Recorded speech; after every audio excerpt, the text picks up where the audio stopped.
এই ফলটা কে কে খাচ্ছেন? সবাইকে আসসালামু আলাইকুম। সবাই কেমন আছেন? আশা করি সবাই অনেক অনেক ভালো আছেন।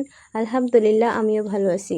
তো আজকে অনেক দিন পর কিন্তু আমি, আমার বড়াম্মা, আমার চাচাতো বোনের মেয়ে এবং আমার মা সবাই মিলে চলে আসছি আমাদের বিলে। এই বিলে কিন্তু অনেক এক কথায় এই শাকটা জনপ্রিয়। যেমন একটা জিনিস ভালো লাগলে যেমন জনপ্রিয় হয়ে যায়, একজনকে ভালো লাগলে যেমন এই শুরশুনি শাকটাও আমাদের এখানে যখন বাজার করে না তখন এই শাকটা যদি হয়ে থাকে সেটা সব সময় মানুষ বিকেল হয় আর সকাল হয় সবাই কিন্তু চলে আসে শাকটা তুলতে। এত পরিমাণ শাকটা খাইতে ভালো। এটাই সেই ফল, তার নাম শালুক।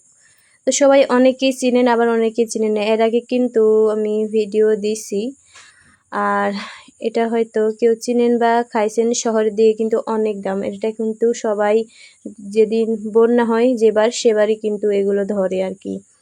আর এগুলো এত ভিটামিন কি আর বলার বাহিরে। আর পানির ভিতরে কিন্তু এটা ধরে। আর দেখেন কি পরিমাণ কাদা।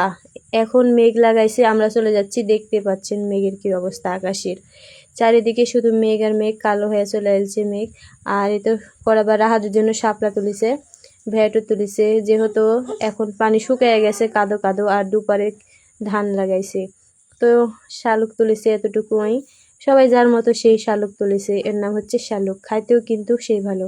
তো আমি চলে আসছি, আসার পরে তো শুনশুনি শাকগুলো বাঁচবো।